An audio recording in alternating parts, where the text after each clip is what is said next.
नमस्कार, देशोन्नतीमध्ये मी ऐश्वर्या शिंदे आपलं स्वागत करते। उद्धव बाळासाहेब ठाकरेंच्या शिवसेनेला लागलेले बंडखोरीचे ग्रहण थांबता थांबेनासे झाले आहे। उद्धव बाळासाहेब ठाकरेंच्या शिवसेनेत सुरू असलेल्या गोंधळामुळे राज्याच्या राजकारणात एक नवीन खळबळ उडाली आहे। उबाठा शिवसेनेचे राष्ट्रीय प्रवक्ते किशोर तिवारी यांना तडकाफडकी राष्ट्रीय प्रवक्ते पदावरून काढण्यात आलं असून त्यांचे नाव पक्षाच्या यादीतून वगळण्यात आल्याचं कळतंय।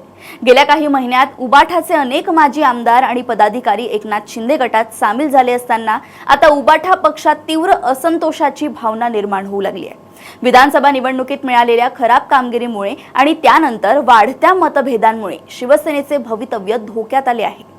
एका टीव्ही वाहिनीवर बोलताना उबाठा शिवसेनेचे राष्ट्रीय प्रवक्ते किशोर तिवारी यांनी पक्षाच्या कारभारासंदर्भात गंभीर प्रश्न उपस्थित केले होते। आता त्यांनी केलेल्या आरोपांमुळे पक्षात गोंधळ निर्माण झालाय। मुलाखतीमध्ये शेतकरी आंदोलनात जोडलेले किशोर तिवारी यांनी पक्षाच्या वरिष्ठ नेत्यांवर गंभीर आरोप लावले होते।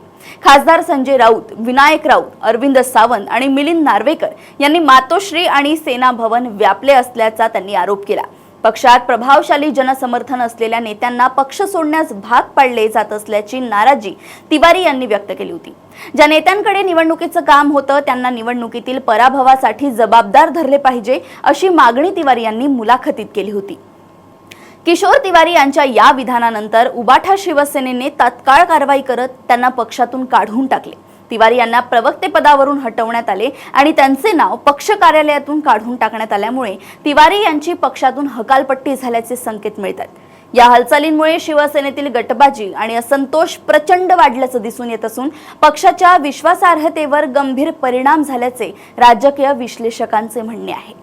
दरम्यान या घटनेनंतर उद्धव ठाकरे अचानक सक्रिय झाल्याचे बघायला मिळाले। त्यांनी तडकाफडकी पक्षाच्या खासदार आणि आमदारांची बैठक बोलावली आणि या संकटाचा सामना कसा करायचा यावर सर्वांशी चर्चा केल्याचं समजतंय।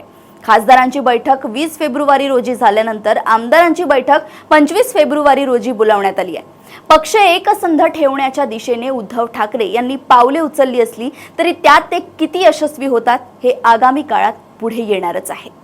अशाच अपडेट्स जाणून घेण्यासाठी तुम्ही बघत राहा देशोन्नती। नमस्कार। ठळक घडामोडींसाठी देशोन्नती न्यूज चॅनलला सबस्क्राइब करा आणि बेल आयकॉन प्रेस करा। मुंबई, पुणे, नागपूर, मराठवाडा असो का विदर्भ, राजकीय, सामाजिक, शैक्षणिक क्षेत्र असो का क्रीडा, सर्वच घडामोडीचे विश्लेषण पाहायला विसरू नका। फक्त देशोन्नती न्यूजवर।